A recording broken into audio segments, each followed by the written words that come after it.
running up on us. So, I was thinking of another thing that happened a long time ago. I was a young person. I mean, we moved out when we were young. I was 16 and he was 17. We got our first apartment. And we ended up moving in an upstairs apartment. And right down the street from us was the Hells Angels.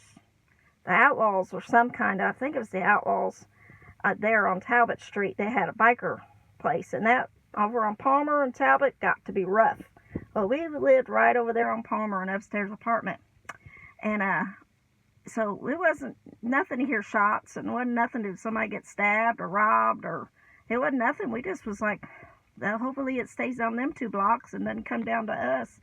But one night, we had little Christina put to sleep, and we were upstairs, and I heard some banging on the door downstairs.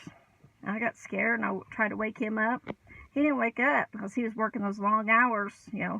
He worked some long hours. He was tired. He wouldn't get up. I said, hey, somebody's going to come in. Somebody's coming in. You need to wake up. So I did that about 4 or 5 times. And he wake up. So finally I shoved him real hard. You know how you do when you're real scared? I shoved him real hard. I said, somebody's beating on the door trying to get into our apartment. And you know what he did? He was a good security to me and Christina. He shot up out of that bed, didn't even open his eyes. And he started barking like some kind of German Shepherd or some kind of wild animal. He's like, and he did that for about 3 minutes. He just barked and made all kind of growling noise, and then he just laid his head right back on the pillow and went to sleep. Now he didn't even go check if they ran away or anything. They could still standing on the other side of the door. But I bust out laughing.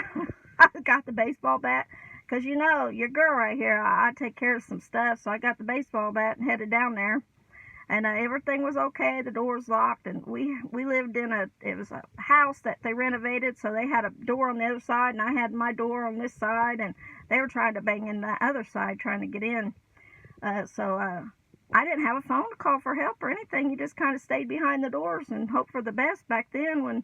Here you are, young girl, living in your first apartment with no phone, and just, I just thinking about the funny things that we've done to secure ourselves in this crazy world. One time they tried to break into me on a house, and I was a single mother. I lived in that great, big, beautiful house, but it got to be where no houses were on either side of me, no one was behind me, and it was just me and the kids.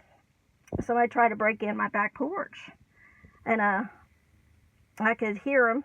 So what do I do? So I just threw on a bunch of lights. And I started running through the house.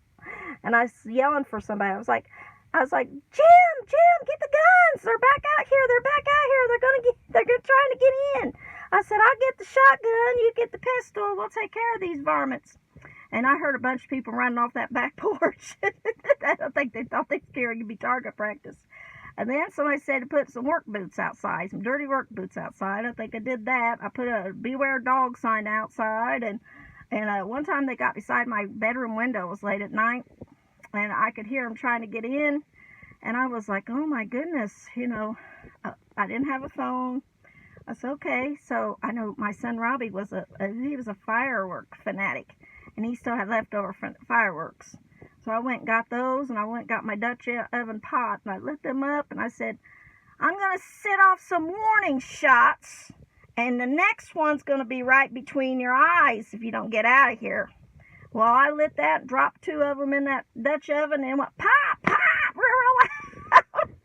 And they didn't come back bothering me. So what have you done to keep yourself safe? I had a gun at one time, but I had it in my drawer. And I turned around. I was living in an apartment. This a few years ago, and I lived at Stone Lake Lodge. It got pretty rough over there. And my son said, "Here, Mom, here's your gun." He always taught me how to use it. We went to get it at the firing thing. I had to fire it.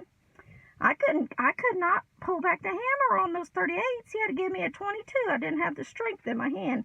I shouldn't probably tell you guys that, but I'm pretty deadly with the 22. I'd put all of them in you if I had to. So I had that. I was all, okay, if it got down to it, I'd shoot somebody if they tried to hurt me or one of my sugar babies, because they stayed all night every now and again. I thought I'll do that. So I was leaving one day, and the gun was in the drawer, And I left the door open, and I forgot to turn off something. So I turned around, got that. I turned back around. There was 3 men in my apartment. 3 men standing at the front of my door in my apartment in my living room. And I said, "What are you doing? Get out of here." And I just walked towards them and shushed them. Shush, shush. I said, "Now get out of here." They said, "We're looking for Benjamin or something." I said, "There ain't a Benjamin here. You better get out of my apartment." And I looked over where that drawer was. And I wouldn't have been able to get to that drawer. So I understand why people have them up on their hips. Now, I'm not carrying one on me, but if life got so rough where you have to carry a gun, I guess I would have to do it. But you know what? In these day and age, you just don't know who's going to run up on you. You don't know what's going to happen. But have you some fireworks. That works. Act like you're a dog. It works. I guess you just get you some boots and a sign every now and again. Everybody's